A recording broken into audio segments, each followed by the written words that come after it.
Welcome back to r/neighbors from hell, where people share stories about their crazy neighbors, and if you're new to my channel, please don't forget to subscribe to join our amazing community, and without any further ado, let's dive right into the stories. The first one is titled, HOA neighbor trespassed on my property and cut down 15 of my banana trees and poured salt over them while I was absent. When I moved to my house, I purchased a home because it had almost 20 banana trees. And yep, I said 20 frickin' banana trees. I like bananas and I have a killer banana bread recipe, so no judgment y'all. Anyway, I was a little skeptical at first because the home was in a neighborhood governed by a homeowners association. However, a good girlfriend of mine lived there as well, and she said that they were a decent group, not one of those meddling ones. So, surprisingly enough, this story is not about how terrible my HOA was, but really the pain in the rear that was my neighbor. We are gonna call her Cindy. Cindy was one of those women who probably thought her crap did not stink. She had two little yappy dogs that would terrorize the ducks and bark at all hours of the morning. Plus, she would scream at anyone who walked on or near her grass while they were enjoying the neighborhood pond. Her house backed up to a large pond that everyone who lived there was entitled to visiting. My house also had access to the pond from my yard, but she certainly had the better view and angle. One day though, I noticed that she was having some of her trees removed from her backyard. I don't frankly give one damn, it is her yard, but I just had a suspicion that they would cut down some of mine as well. Some of the trees that they were cutting down in her yard were fruit-bearing ones like the banana trees I had, but she even had a really nice orange tree removed. I honestly will never understand that woman. I remember one of the few times that I spoke to her cordially, she was saying that she felt like the fruit were more of a burden than a benefit. I'm like, you're crazy, just take the spare that you have to the market in town and give them away. Or you could give me your spare oranges and bananas because I am shameless. So, like I said, I see the guy chopping down trees all willy-nilly and decide to go establish my boundaries before he does any damage. I tell him, this is my property line, don't touch my trees. He said okay, and I assumed that was the end of the necessary discussion. I was wrong. The following day I had to leave for about 3 days to go to a conference in a nearby city. It was terribly boring, and I was particularly pissed when I saw what had happened to my property while I was away. When I returned home, I found my precious banana trees gone, chopped down like some cheap lumber.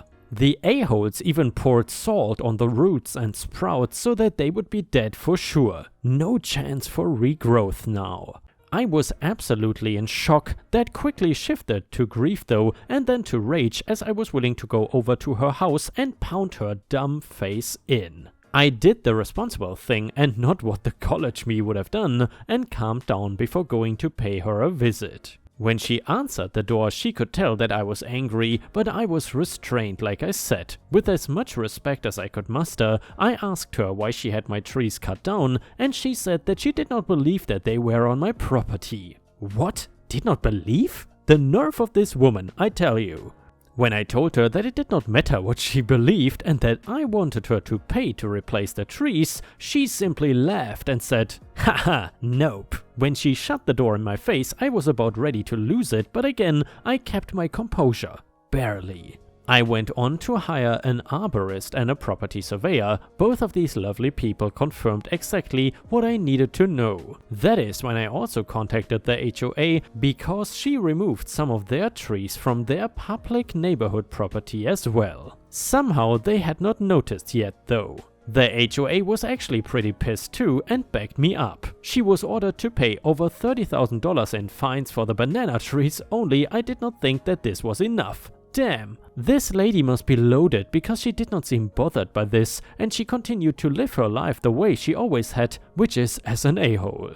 Her dogs still went outside and barked their heads off, and she continued to stand on her porch and watch people when they tried to enjoy the public access to the pond for fishing or whatever. That is when I realized something. Cindy hates lizards or anything like that. It does not matter if it's an iguana, a snake or something else. She does not want it on her property. That is where people like me, who used to catch these lizards all the time, drive people like Mrs. Cindy absolutely nuts. On top of my lizard revenge, I figured I might as well do some planting in the middle of the night too. My double revenge plan began, and I built some homemade traps to catch some really big lizards. I was going for tegus, which were the easiest to find and catch in our area, with a simple PVC trap. Plus, they were not really going to hurt anyone. I managed to catch 3 of them in a day and a half, and during this time frame I was also going out in the middle of the night and burying some annoying plants like a Bradford pear tree sapling and some bamboo, along with the banana trees that she so loved.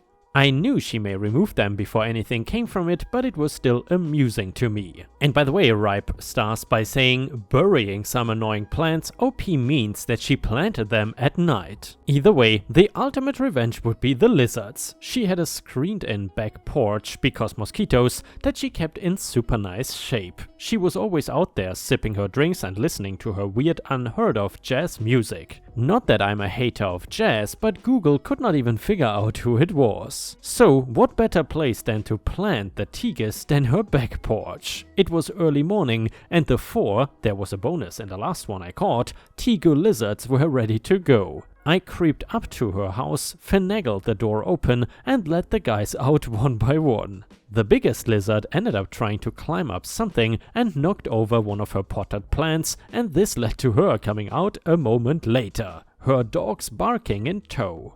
I was watching from my back porch, sitting and sipping my morning coffee the same way she likes to sit and judge people, when I heard the hilarious scrambling and frantic screams from her and her Yorkies as she got ran up on by 4 good-sized tegu lizards. Even the dogs were yipping and trying to get back into the house. She ended up tripping in her doorway as one started trying to crawl up her leg. I was laughing my ass off and found myself giddy at the trouble it caused. She spent all day screaming on the phone at animal control, trying to get them to come out and wrangle the lizards. They are pretty busy this time of year with other reptile and animal calls that she was probably put on a list. She did not like that, and Cindy ended up making her son come out to get the lizards, only he did not know what he was doing either, scrambling around her porch as she shrieked at him to get it, get it!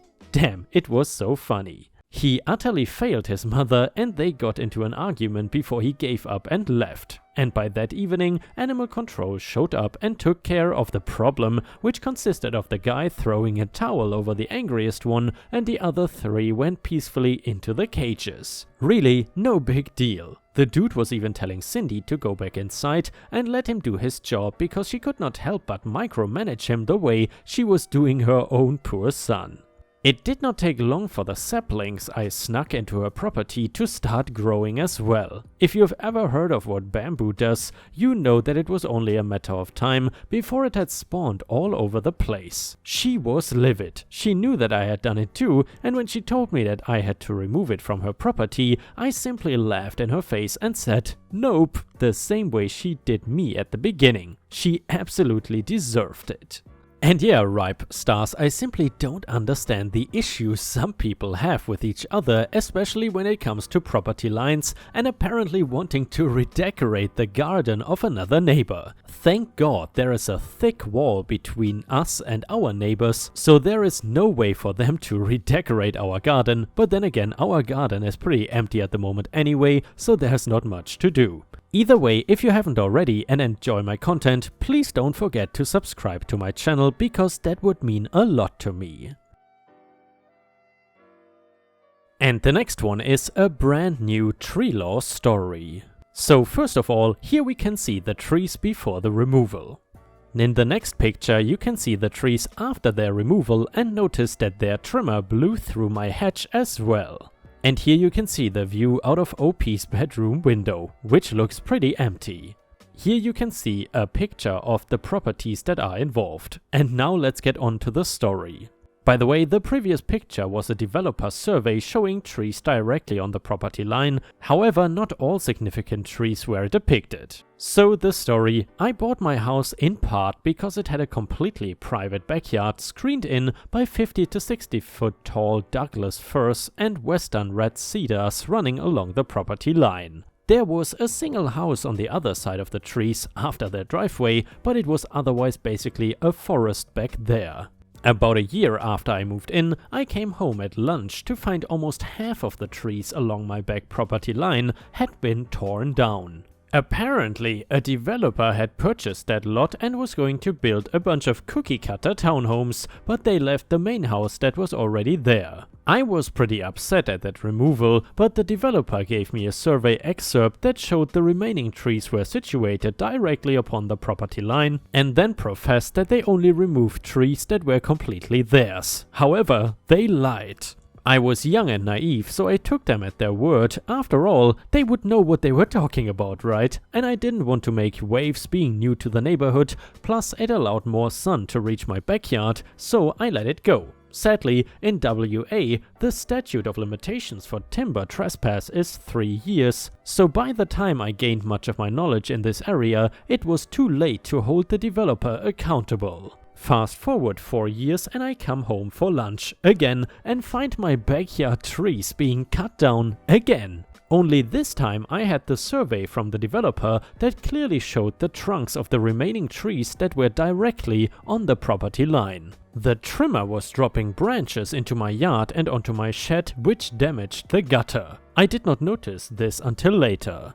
After getting some attitude from the tree trimmer, I asked him if he knew where the property line was. He didn't, and to go ahead and get the owner so we could have a chat. Then a lady comes out with a cell phone and the man on the line introduces himself as Jake. Name changed for the story, but it is important that he gave me a specific name.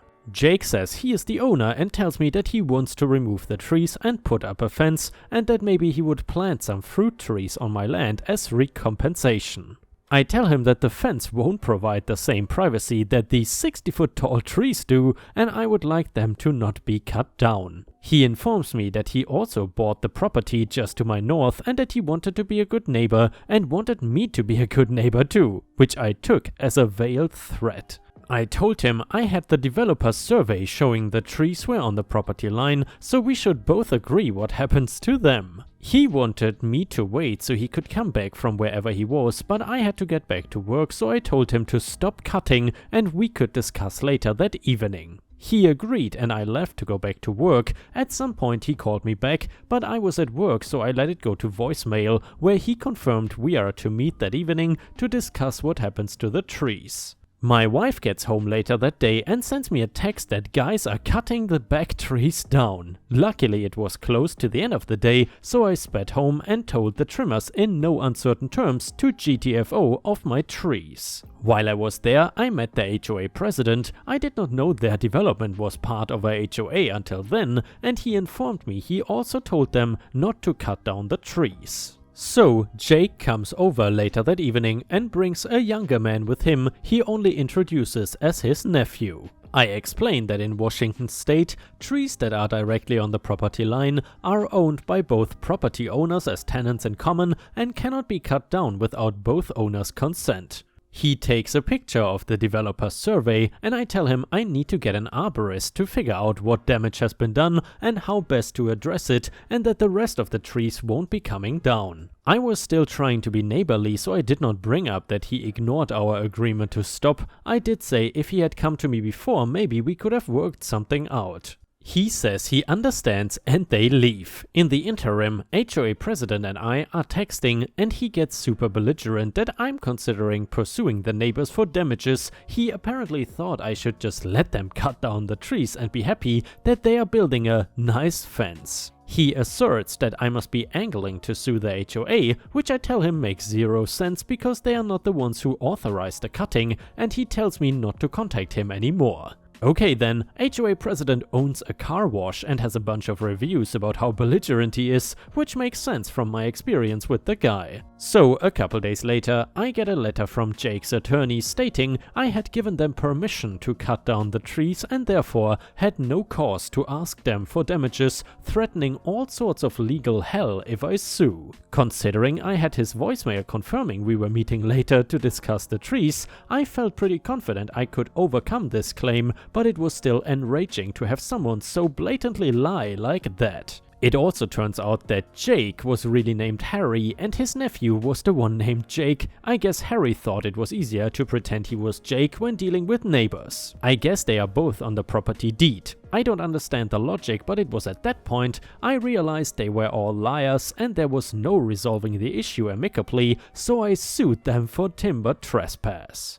It took about 2 years, but their insurance eventually settled, albeit for not as much as I would have gotten if I had gone to trial, which I wish now I had. They lied and repeatedly changed their story during discovery. At one point they said their trimmer would attest that I told him to continue cutting instead of me giving Jake, aka Harry, permission like they originally claimed. But they were then unable to produce a statement from him. He noped the F out when I sued them, left his rigging gear on the trees and everything. I also found out they had multiple code violations for grading and building without permits, so they have a history of flouting the rules and don't seem to think the rules apply to them. Anyway, we signed a release for the damages and their insurance cut me a check. I figured the matter was closed and they understood the trees were co-owned and were not going to be cut down without my permission. Well, late last year I get a knock at my door. It's a process server and I am being sued for quiet title by Jake and Harry. Their complaint is from some no-name attorney and aside from not including the exhibits is vague,